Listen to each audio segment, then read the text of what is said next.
جنگ را تشویق نکنیم.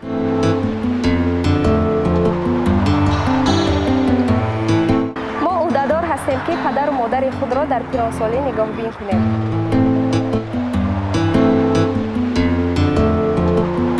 ما عهده‌داریم فرزندان خود را تعلیم و تربیت دهیم.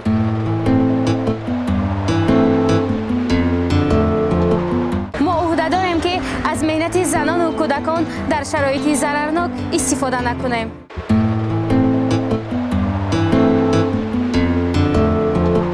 ما عهده‌داریم طبیعت را حفظ کنیم.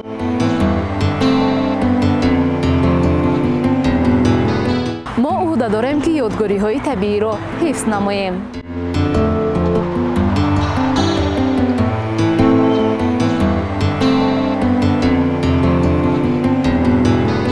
ما عهده‌داریم انداز و پرداخت‌های حتمی را سپاریم.